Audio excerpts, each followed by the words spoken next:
Okay, in this video I'm going to show you how to do some conversions between units of length, area and volume. So I think conversions between units of length will be something that you've seen before, and we're only interested in metric units. So things like centimetres, millimetres, kilometres, metres. We won't be looking and needing to know anything about inches or yards or anything like that, which are called imperial measurements. So let's first of all just do a quick recap of things that we hopefully have encountered before. If we wanted to convert between, say, centimetres and millimetres, we need to know how many millimetres there are in a centimetre. So have a look at the things on the screen right now, and maybe note these down because it's essential that you know all of those conversions. And what it means that you would need to do is if let me just change the colour of my pen here. If I wanted to go from centimetres to millimetres, well, I'm going from here to here, I'm going from centimetres to millimetres, so I can see that to go from a 1 to a 10, I'm obviously timesing by 10. So to go from centimetres to millimetres, I would multiply the number of centimetres by 10. If I wanted to go backwards, how do I go from a 10 to a 1? Well, that's dividing by 10. So it must be that to go from millimetres to centimetres, I divide by 10. Similarly with metres, there's 100 centimetres in a metre, or if it was millimetres into metres, there's 1,000 millimetres in a metre. The word milli means 1,000 and centi means 100. So we can see here that, for example, that would be timesing by 100, and this way round would be dividing by 100. So as long as we know how many of each unit or each thing, we can figure out then, are we multiplying by that number or dividing by that number? And that's quite easy to get wrong. Make sure that you really think carefully about whether it should be a multiplication or a division. So let's try this one here. We've got 65 centimetres.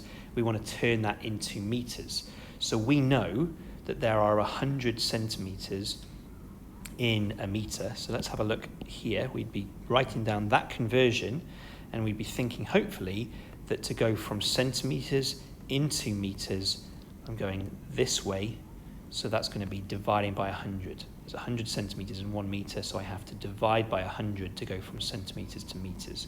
So what I'm going to do is take this number, 65, I'm going to divide it by 100, and that gives me 0.65.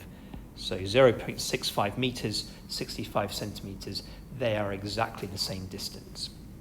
Let's do the same with kilometres. So this time round I'd be looking at my kilometres, and I should know that there are 1,000 metres in a kilometre. So to go from kilometres to metres is timesing by 100. Going from metres to kilometres is dividing by 1,000.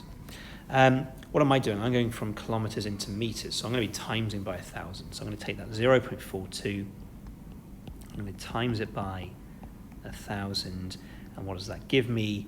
That gives me 420, because I'm moving the decimal point 3 places when I times by 1,000. So I'm going to move it 1, 2, 3 places. That's going to give me 420. So 420 metres is the same as 0.42 kilometres. So that's kind of where we should know at this stage. Now let's have a think about what that means with regards to converting for areas, and then we'll look at how that works for converting with volumes. So I've put a reminder of the conversions on the left-hand side.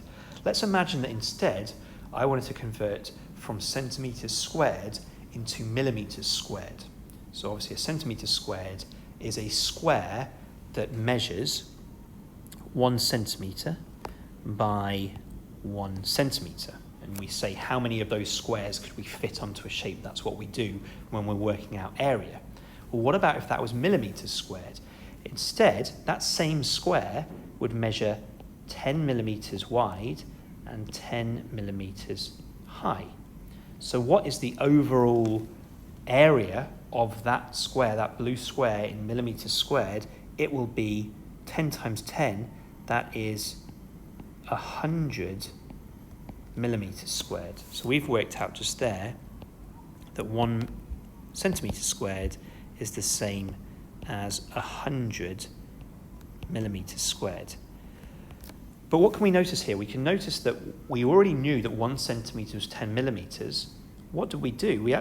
We normally would times by 10, but what we're instead going to do is times by 10 squared. Because it's centimetres squared, we would take the number that we would normally multiply by and we just square it. So we don't need to memorize a whole bunch of new formulae. We can just use the conversions that we already know here and just remember to square whatever we would normally multiply by. We'll see the same if we do meters squared. We know that 1 meter squared is a square that measures 1 meter by 1 meter. If I want to turn that into centimeters squared, I know that there are 100 centimeters in a meter. So this same square would measure 100 by 100, which is going to make 10,000 centimeters squared. 100 times 100 is 10,000. So what have I done? I would normally, to go from meters to centimeters times by 100, but to go from 1 meter squared into centimeters squared, we said that was going to be 10,000 because I've multiplied by the normal number, 100, and then I've squared that value. And obviously it's easy to remember your squaring because there are squares in the units that we would be using. Let's see what that would mean in terms of volume. Same sort of idea. So we can think of our normal unit conversions. If I want to go from a centimetre cubed, that's a cube that measures 1 centimetre by 1 centimetre by, which dimension didn't I do? This bit here, 1 centimetre there. Well, if it was millimetres, there are 10 millimetres in a centimetre, so that's going to be 10 millimetres there, 10 millimetres there, 10 millimetres high. So 1 centimetre cubed would be the same as 1,000 millimetres cubed. Normally, to go from centimetres to millimetres, I would times by 10. I am instead timesing by 10 cubed. 10 times 10 times 10. For a metre cubed, that's 1 metre, 1 metre, 1 metre. That would be then 100 centimetres, 100 centimetres, 100 centimetres. So 100 cubed, which is actually going to be 1,000,000 centimetres cubed. So there's 1,000,000 centimetres cubed in 1 metres cubed. But again, we don't need to just memorize a whole bunch of new conversions. We can just think, right, well, I know that 1 metre is 100 centimetres. So what am I going to do? Rather than doing a times by 100, to go from metres cubed to centimetres cubed, I will times by 100 cubed. Okay?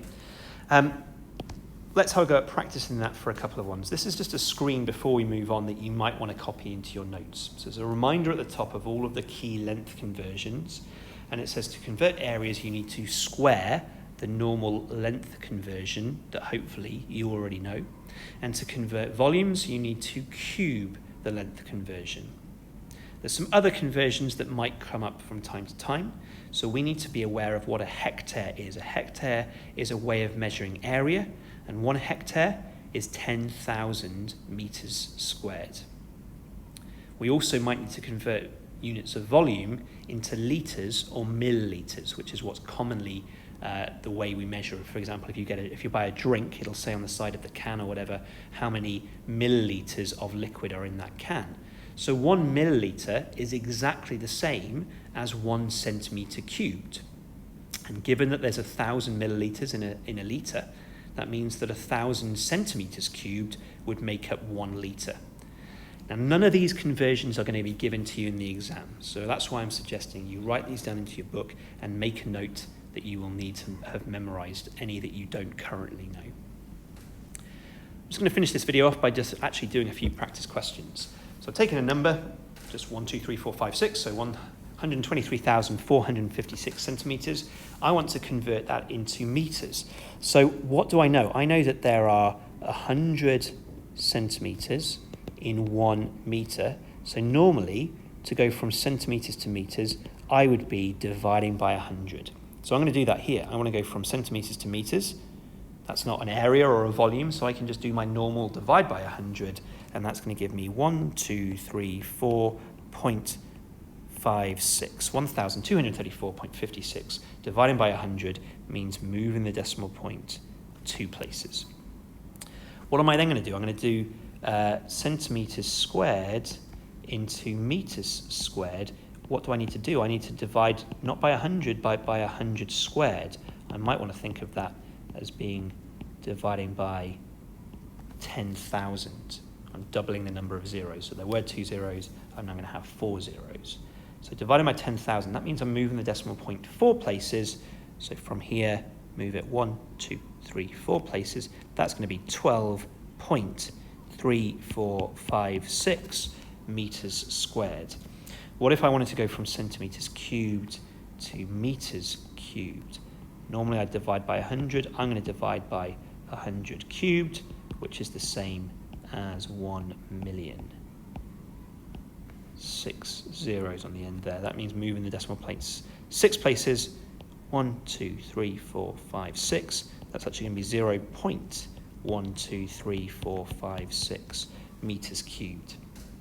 The other thing I just mentioned is that we might sometimes turn centimeters cubed into litres or millilitres, because those are commonly used measurements or units for volume. And if we check back, we can see that we knew that there was 1,000 centimetres cubed in a litre. So what I would need to do is divide by 1,000 to go from centimetres cubed to litres. So that's what I'll do here. I'll take this number, I'll divide it by 1,000, and that would give me 123.456 litres, being the same as 123,456 centimetres cubed. Okay, so that is how you go about converting between units of length, area, and volume.